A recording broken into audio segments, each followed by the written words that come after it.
이제 오늘 하나님 말씀은 창세기 44장 25절부터 34절입니다.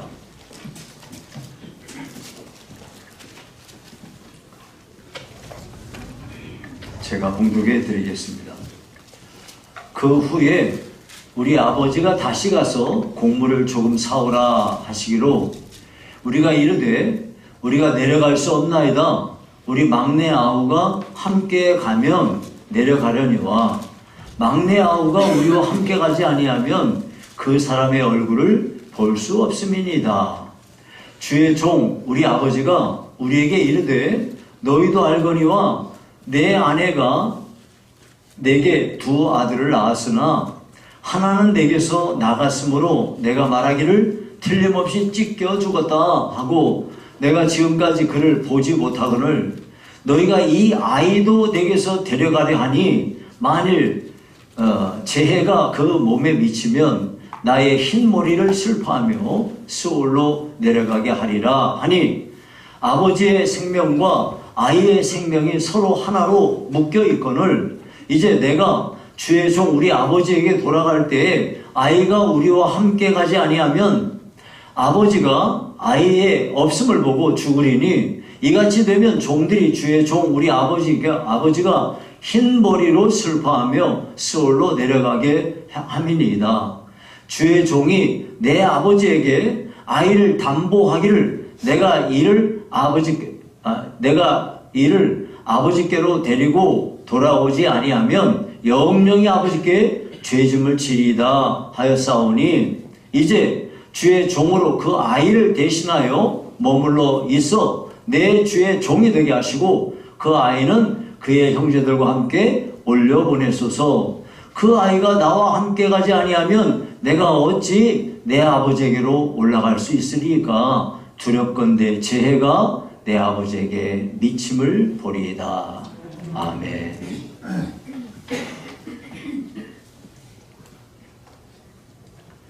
자, 오늘은 회개의 능력이라는 제목으로 말씀을 상고하겠습니다.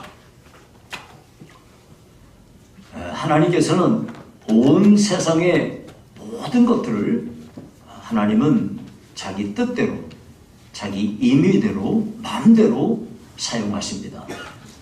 하늘의 구름도 비도 눈도 그리고 하늘의 해와 달과 별과 사람도 짐승도 모든 걸 하나님은 자기 뜻대로 사용하시는 겁니다. 자, 오늘의 본문은 하나님께서 심각한 흉년을 동원하셔서 애굽 주변에 있는 모든 나라로 굉장한 양식이 없어서 모두 굶어 죽는 상황을 만들어버리는 그때 벌어진 일입니다. 이에 애굽 옆에 있는 가나안 땅입니다. 그곳에 양식이 없자 야곱의 아들들이 양식을 구하러 애굽으로 내려가서 애굽의 총리가 된 요셉 앞에 엎드렸습니다. 오래전에 자기들이 도움받고 장세권에게 팔아버린 요셉이 애굽의 총리가 되어 있는 겁니다. 자, 이 요셉하고 요셉 앞에 엎드려 절하고 있는 요셉의 형들은 과연 화해할 수 있을까요? 이들의 화해를 방해하는 게 뭘까요? 그리고 이들이 정말로 화해를 할 수 있다면 근본적으로 필요한 건 무엇일까요? 여기에 대해서 오늘 함께 말씀을 상고하고자 합니다. 자, 먼저 집착은 문제 해결의 방해물이라는 겁니다. 애굽에서 양식을 사가지고 야곱의 아들들이 돌아왔습니다. 그래가지고 애굽에서 벌어진 일들의 자초지종을 전부 얘기합니다. 자기들이 스파이로 몰렸다는 거, 그리고 시므온이 지금 억류되어 있다는 거, 그리고 막내 동생 베냐민을 데리고 가지 않으면 다시는 애굽에 가서 양식을 살 수 없다는 거, 이걸 이야기를 한 거예요. 그랬더니 야곱이 이 자식들에게 이렇게 말합니다. 42장 36절에 보니까 너희가 나에게 내 자식들을 잃게 하도다. 요셉도 없어졌고 시므온도 없어졌거늘 베냐민을 또 빼앗아가고자 하니 이는 다 나를 해롭게 함이로다. 그러자 맏아들 르우벤이 아버지에게 말합니다. 아버지, 만약에 우리가 가서 베냐민 안 데리고 오면은 아버지가 내 아들 두 아들 죽이세요. 그런데 이렇게 말해봐야 야곱한테는 안 통합니다. 야곱은요, 왜냐하면 막내 아들 베냐민에 대해서 과도한 집착을 하고 있었기 때문입니다. 자기가 가장 사랑한 아내, 그 아내 라헬이 죽었습니다. 그 아내가 낳은 아들, 그것도 노년에 얻었습니다. 그 아들이 요셉이니까 그냥 끔찍이 사랑해가지고 대놓고 사랑을 했더니, 예? 그렇게 해가지고, 그런데 그 아들이 없어져 버리고 그 동생 베냐민만 남았는데 걔를 데려가겠다고? 예, 야곱에게는 이 베냐민은 자기 전부입니다. 자기 목숨하고도 바꿀 수 없는 그런 전부인 거예요. 그런데 베냐민을 데려가겠다고? 예, 택도 없는 소리.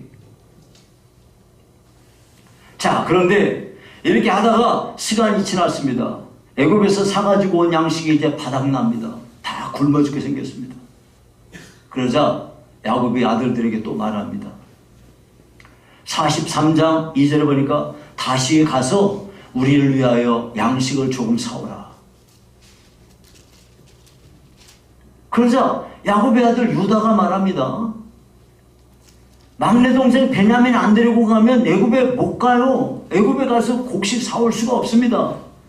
그 사람이 너희가 너희 아우와 함께 오지 않으면 내 얼굴을 보지 못하리라 했습니다. 이게 야곱이 말합니다. 아니 너희가 왜 너희에게 아우가 있다고 말해가지고 이렇게 나를 괴롭히는 것이냐? 그랬더니 야곱의 아들들이 말합니다. 43장 7절에 그 사람이 우리와 우리의 친족에 대하여 자세히 질문하여 이르기를 너희 아버지가 아직 살아계시느냐? 너에게 아우가 있느냐? 하기로 그 묻는 말에 따라 그에게 대답한 것이니 그가 너희의 아우를 데리고 내려오라 할 줄을 우리가 어찌 알았겠습니까? 이때 유다가 말합니다. 43장 8절부터 10절에 저 아이를 나와 함께 보내시면 우리가 곧 가리니 그러면 우리와 아버지와 우리 어린 아이들이 다 살고 죽지 아니하리이다. 내가 그를 위하여 담보가 되오리니 아버지께서 내 손에서 그를 찾으소서. 내가 만일 그를 아버지께 데려다가 아버지 앞에 두지 아니하면 내가 영원히 죄를 지리이다. 우리가 지체하지 아니하였다면 벌써 2번 갔다 왔으리이다. 이와 같이 유다가 베냐민을 보내주기만 하면 그를 무사히 데려오는 일에 자기가 책임지겠다고 아버지를 설득합니다. 그러니까 유다가 자기 동생 베냐민 책임지겠다고 이렇게 말하는 걸 야곱이 들으면서 43장 14절에 비로소 이렇게 말합니다. 전능하신 하나님께서 그 사람 앞에서 너희에게 은혜를 베푸사 그 사람으로 너희 다른 형제와 베냐민을 돌려보내게 하시기를 원하노라. 내가 자식을 잃게 되면 이르리로다. 막판까지 가니까 이제 모두가 다 죽게 생기니까 그때서야 비로소 이렇게 야곱이 베냐민에 대한 집착을 내려놓게 됩니다. 그런데 여기서 잘 보면 베냐민에 대한 집착을 내려놓을 때 비로소 야곱은 전능하신 하나님께 모든 걸 맡기는 결단을 하게 된다는 겁니다. 여러분 야곱은요 자기가 그 4명의 부인 중에 라헬을 제일 사랑했어요. 근데 그 라헬만 자식을 못 낳는 거예요. 그러다 노년에 되어서야 아들을 낳은 게 요셉이니 얼마나 예쁘겠어요. 대놓고 뭐 편애를 했습니다. 그러니까 이걸 본 이복 형들이 얼마나 그 요셉을 그냥 질투하면서 죽이고 싶을 정도로 미워한 거예요. 그러던 어느 날 먼 곳까지 양을 치러 나간 형들의 형편이 어떤지 가서 좀 보고 와라. 그랬더니 아버지 심부름 따라 형들한테 갔더니 형들이 저 새끼 왔다 죽여버리자 해가지고 죽이려고 하다가 에이 뭐 동생인데 뭐 죽이냐 그래가지고 돈 받고 노예상한테 팔아 넘겼단 말이에요. 그리고서는 요셉의 옷을 벗겨가지고 거기다가 짐승 피 묻혀가지고 아버지한테 갖다 주면서 아버지 이거 아버지 아들 옷 맞아요? 그랬더니 그걸 보고서 아이고 내 아들이 이 짐승한테 찢겨 죽었구나 그러면서 몇 날 며칠을 울었단 말이죠. 예, 그렇게 그런 이유 때문에 요셉의 동생 베냐민에 대해서 야곱은 집착하고 있었던 거예요. 예, 절대 자기 목숨하고도 바꿀 수 없는 소중한 존재로 여기고 있었던 겁니다. 근데 이제 드디어 양식 다 떨어져서 다 죽게 생기니까 어쩔 수 없이 베냐민을 내놓은 겁니다. 그런데 그제서야 비로소 야곱은 하나님께 대해서 하나님 앞에 자기의 목숨과 자기의 가족들의 목숨을 하나님께 다 맡기는 그런 사람이 된 것입니다. 그 순간 이 베냐민에 대한 집착을 내려놓는 순간 비로소 야곱은 참된 자유를 얻게 되었습니다. 여러분 우리가 누군가에게 혹은 그 무엇인가에 집착에 있는 한은 우리는 하나님을 온전히 의지하지 않습니다. 우리가 무엇인가에 집착하고 있으면서도 나는 하나님을 의지해 라고 말한다면 그것은 하나님께 대해서 부분적으로만 의지하는 거지 전적으로 하나님을 의지할 수는 없습니다. 하나님은요 우리에게 하나님을 전적으로 의지하기를 원하시는 겁니다. 그러니까 여러분이 정말로 하나님을 사랑하고 하나님께 여러분의 삶을 온전히 맡기면서 의지하기 원한다면 여러분이 집착하고 있는 거 결코 놓을 수 없는 거 손에 꽉 쥐고 있는 거 이걸 놔야 됩니다. 여러분은 무엇에 집착하십니까? 사람이 무언가에 집착하는 순간 시야가 딱 좁아집니다. 다른 게 안 보여요. 관심이 없어요. 사람이 무언가에 집착하게 되면 그냥 그것만 보고 가는 거예요. 여러분 어떤 사람은 물건에 집착합니다. 온 집안에 누울 자리도 없이 물건 두고 사는 사람이 있어요. 물론 뭐 극소수지만은 다른 사람들이 볼 때 이런 걸 왜 쌓아두고 살지? 하는데 이거 추억을 되살리게 하는 거야. 누구 선물 받은 거야. 이거 이 상 받은 건데 나중에 쓸 거야. 이거 다 그런 식으로 다 쌓아두는 겁니다. 이런저런 이유로 사용하지도 않으면서 그냥 그 물건을 쌓아두고 사는 거예요. 왜 그래요? 물건에 대한 집착 때문에 그렇습니다. 어떤 사람은요 일에 집착해서 살아갑니다. 그 사람한테는 일이 하나님이야. 일의 노예야. 그렇게 일만 중요하게 여기면서 살다 보면 결국은 가족들한테도 버림받고 나중에는 쓸쓸하게 외롭게 혼자 남아있는 불행한 사람이 되는 거예요. 어떤 사람은요 자식한테 집착해서 살아갑니다. 그렇기 때문에 어떻게 되는지 알아요? 본인도 불행하고 자식도 불행한 사람이 되는 거예요. 끝까지 자식에 대한 집착을 못 내놓고 있으니까 결국 자식이 혼자서는 아무것도 할 수 없는 불행한 사람을 만들어버리고 자기도 자식 때문에 과도하게 집착하니까 행복함이 없는 거예요. 심지어 자기 자식이 결혼했는데도 불구하고 계속 자식에게 집착해서 자기 마치 솔물인 것처럼 붙들고 살려 하는 진짜 불행한 사람이 있습니다. 어떤 사람은 돈에 지나치게 집착합니다. 모든 걸 돈으로 생각하고 살고 있으니 돈의 노예지 뭐 아닙니까?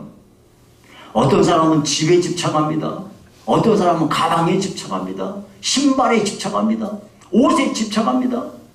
여러분 우리는요 오늘 이 시간에 내 속에 내가 집착하고 있는 게 뭔가, 내가 집착하고 있는 베냐민이 뭐지? 이거 한번 생각을 해봐야겠습니다. 야곱이 베냐민 집착증에 빠져있는 한 전능하신 하나님을 의지하지 못하게 된다는 것을 기억해야 됩니다. 그러나 야곱이 정말로 베냐민을 내어놓고 자식을 잃으면 이러리로다 하고 다 거기서부터 베냐민을 하나님 손에 맡길 때, 그때 비로소 이 집착을 풀어버릴 때 모든 문제가 그 다음부터 해결이 되기 시작하는 겁니다. 여러분, 우리들도요, 여러분이 예수님 믿고 참된 자유를 얻으려고 한다면, 하나님을 전심으로 의지하고 하나님과 좋은 관계를 맺으면서 믿음의 바른 사람이 되려고 한다면 여러분이 집착하고 있는 것을 내려놓으셔야 됩니다.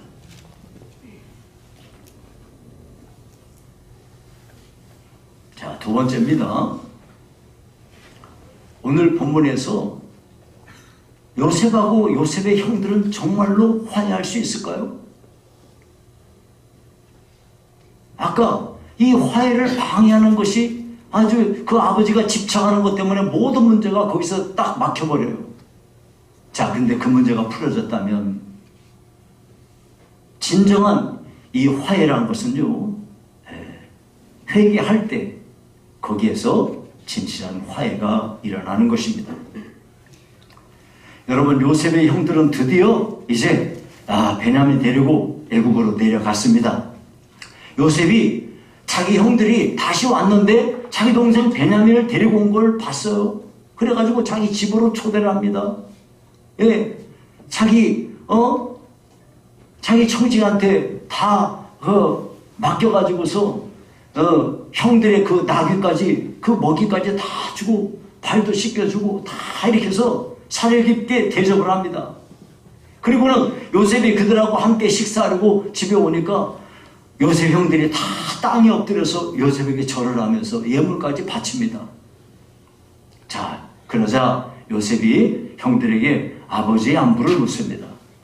그리고 22년 만에 지금 보고 있는 자기 동생 베냐민을 보고 도저히 그 감정을 주체할 수가 없어가지고 급히 자기 방으로 들어가서 그 안방에 들어가서 실컷 울고 다시 얼굴 씻고 나왔습니다. 그 정을 억제하고 음식을 차리라고 그러고 음식을 다 먹고서 이제 다 돌려보냅니다. 자, 자루에다가 양식도 다 싸가지고 그리고 자기 청지기에게 시켜서 가지고 온 돈도 다 다시 되돌려서 다 집어넣고 한 가지로 형들을 시험합니다.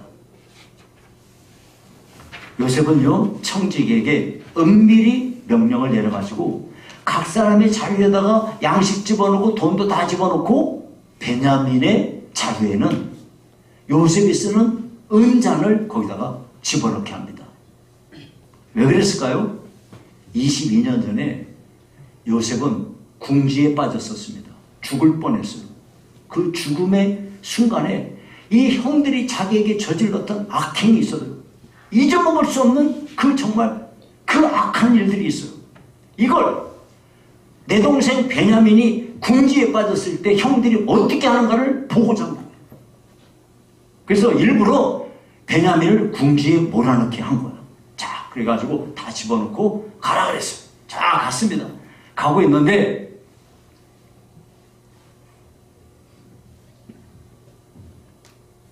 만약에 베냐민이 딱 걸렸는데 22년 전처럼 베냐민 니 왜 그랬어 하면서 책임을 전가하고 베냐민을 욕하고 그러면 이거는 문제 해결이 안 되는 거예요.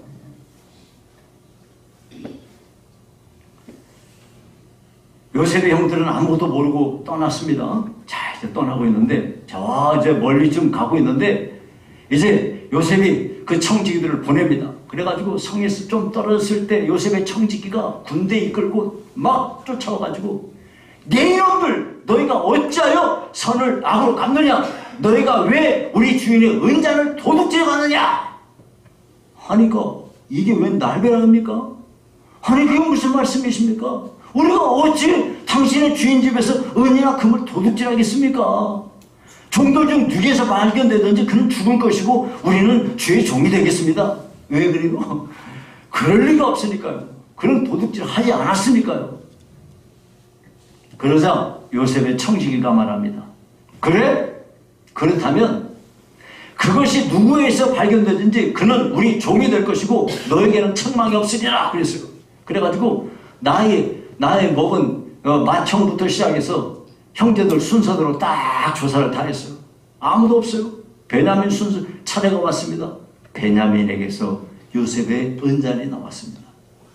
이걸 본 형제들은 너무나 기가 막혀 말문이 막히면서 자기들의 옷을 찢고 각기 짐을 나귀에 싣고 성으로 돌아갔습니다.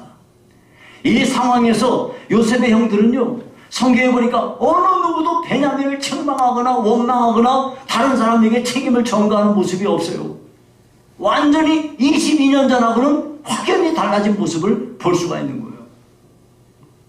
한편 요셉의 형들은, 요셉은 요 형들을 지금 기다리고 있어요. 그래가지고 그들이 오자 화를 내며 말했습니다. 너희가 어찌하여 이런 일을 행했느냐? 했더니 요셉의 형들이 벌벌 떨지 않겠습니까? 사색이 돼가지고 덜덜덜 떱니다. 그때 유다가 나서서 하나님이 종들의 죄악을 찾아내셨으니 우리와 이 잔이 발견된 자가 다 주의 노예가 되겠나이다. 그러자 요셉이 말했어요. 아니다. 잔이 발견된 자만 내 종이 되고 너희는 평안히 너희 아버지께로 돌아가라. 그러자 유다가 말합니다. 아버지의 생명과 이 아이의 생명이 하나입니다. 만일 우리가 이 아이를 데려가지 않으면 우리 아버지께서는 슬피 울며 죽으실 겁니다. 제가 우리 아버지께 만약 이 아이를 데려오지 않으면 내가 그 죄값을 치르겠다고 했으니 저를 여기에 붙잡아 두시고 저 아이는 형제들과 함께 돌아가게 해주십시오 하고 애원을 합니다. 이때 유다는 자기 막내 동생 베냐민에 대해서 원망하지 않습니다. 오직 아버지를 사랑하고 동생을 사랑하는 마음으로 내가 내 동생 베냐민을 대신해서 노예가 되겠습니다 하고 고백하는 거죠. 이거는요, 유다의 진심 어린 그 간청이 과거에 요셉을 팔아먹었던 그 죄에 대한 회개의 그런 증거였던 겁니다. 이걸 볼 때 요셉의 마음이 움직였고 지나간 22년 동안 응어리졌던 그 마음의 한이 풀어지게 된 겁니다. 여러분, 참된 회개가 요셉의 형들에 대한 그 미움과 원한, 이 모든 걸 사라지게 만든 거예요. 이에 그 정을 더 이상 억제하지 못하고 요셉은 소리 질러서 모든 사람을 자기에게서 떠나가라, 그렇게 명령을 내리고 형들에게 내가 요셉이노라고, 요셉이다고 알리면서 거기서 화해의 장이 열리게 됩니다. 여러분, 이와 같이 진심이 담긴 회개는 하나님의 마음을 움직이게 하고요, 사람의 마음을 움직이게 하는 것입니다. 유다의 이러한 모습, 나를 여기에 노예로 잡아두시고 내 동생은 보내주세요 하고 이렇게 간청한 것, 이것은요, 우리 구주 예수님께서 우리의 모든 죄를 대신해서 다 치르시기 위해서 내가 대신 죄값을 치르겠습니다 하고 십자가에서 희생 제물이 된 것과 똑같습니다. 여러분, 우리들도 이 세상을 사는 동안에 우리 주님께서 우리에게 행하신 것처럼 다른 사람에게 책임을 전가하고 다른 사람을 원망하며 사는 사람이 되지 말고 자기를 돌아보면서 진실한 회개를 할 때, 다른 사람을 위해서 내 자신을 내어줄 때, 거기에서부터 하나님의 화해의 역사가 일어나게 된다는 것을 잊어서는 안 됩니다. 이제 말씀을 맺습니다. 여러분, 지금 우리나라가 참담한 현실에 이렇게 봉착해 있습니다.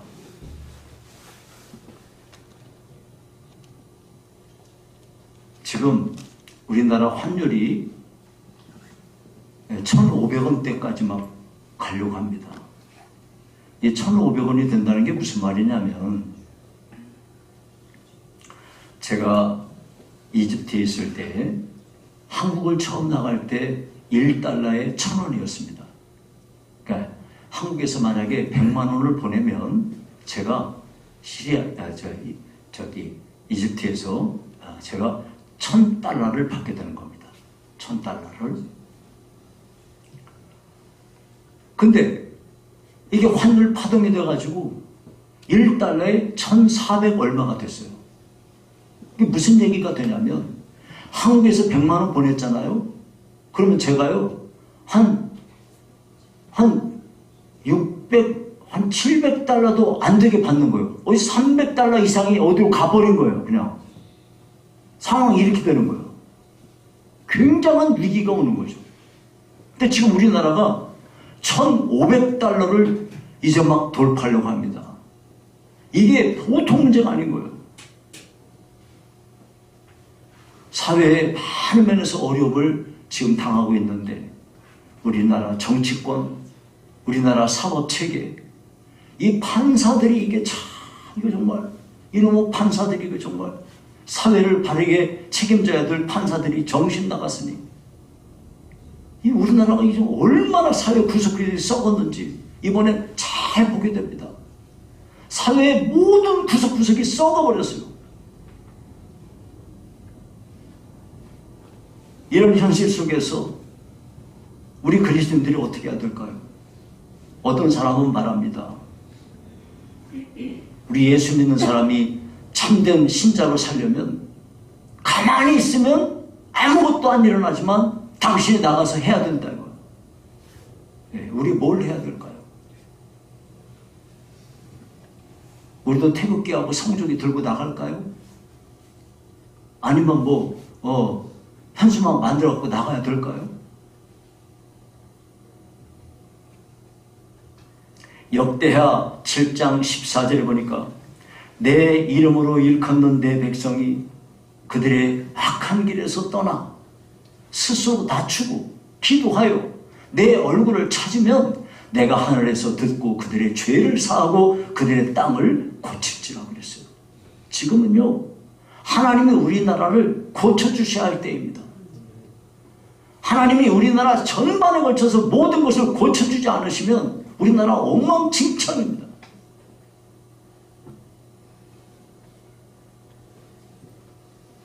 여기 보니까 뭐라고 그러냐면 첫째, 그들의 악한 길에서 떠나라 그랬어요. 여러분, 저와 여러분이 우리가 인생을 살면서 하나님의 뜻대로 하지 않고 내 마음대로 간 모든 죄에 대해서 그 악한 길을 떠나가라. 두 번째, 스스로 낮추고 기도하라. 하나님 앞에 전심으로 겸손하게 하나님 앞에 기도하라는 거예요. 그리고 세 번째 뭐냐면 내 얼굴을 찾으라. 하나님만이 우리 삶의 모든 문제의 해결책이기 때문에 하나님을 전심으로 구하고 하나님을 찾으라 이거. 악한 길에서 떠나고 스스로 낮춰서 기도하고 하나님의 얼굴을 구하면 거기서부터 해결책이 오게 되는 겁니다. 누구 어떤 사람들 보라고 나가서 우리 이만큼이나 모였다고 그러면서 거기서 기도하고 이런 거요? 이런 정말 헛된 일이에요.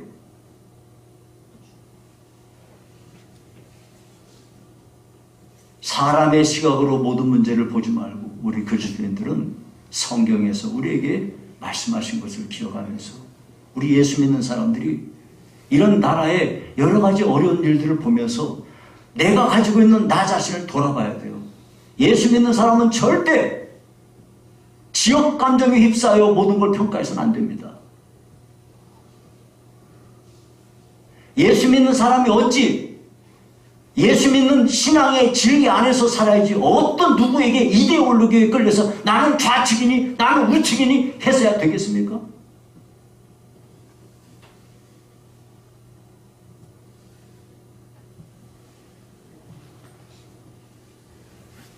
어떤 사람들의 말에 따라서 그 사람 말을 듣고 거기에 추종해가지고서 그렇게 하지 말고 우리 예수 믿는 사람은 지금의 상황을 볼 때 야, 나라가 두 조각 났다. 여러분 보십시오, 여러분.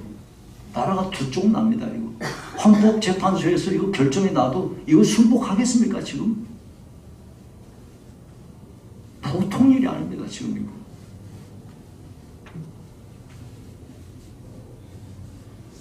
그런데 이렇게 중요한 일이 있는데 예수 믿는 우리가 거기에 가세했어야 되겠습니까?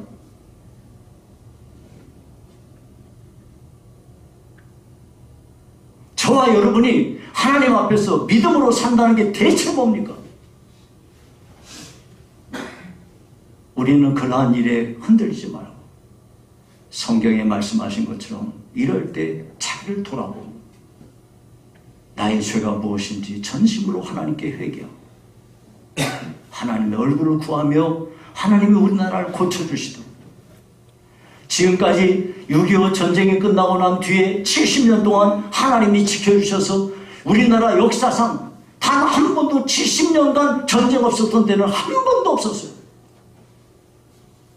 그런데 하나님이 은혜를 주셔서 우리나라가 이렇게 70년간 전쟁 없이 살았습니다. 다시 한번 하나님의 도우심을 구하면서 하나님이 우리나라를 고쳐주시도록 그렇게 해야 되겠어요. 더 이상 다른 사람 정죄하지 말고, 더 이상 누구 비방하지도 말고, 내가 나서서 심판하려 하지 말고 하나님께 모든 걸 맡기고 하나님의 도우심을 구하는 우리가 꼭 될 수 있기를 주의 이름으로 축원합니다. 자, 이제 오늘 우리는 본문 속에서 집착한다는 것은 참 위험한 거구나. 나는 무엇에 집착하고 살고 있지? 이것을 보면서 여러분이 집착하고 있는 것, 손으로 꼭 움켜쥐고 있는 것, 이것을 이번 기회에 다 주님 앞에 손을 펴서 하나님께 맡기는 은혜가 있기를 바랍니다. 더불어서 진정한 회개만이 모든 문제의 해결이 된다는 것을 기억하시고, 여러분, 우리 믿음의 선조들은 자기가 저지른 죄가 아님에도 불구하고 나라와 민족을 위해서 자기가 통회하며 애통하며 금식하며 기도했습니다. 우리들에게 필요한 건 바로 그것입니다. 모쪼록 이렇게 하실 수 있기를 간절히 주의 이름으로 축원합니다.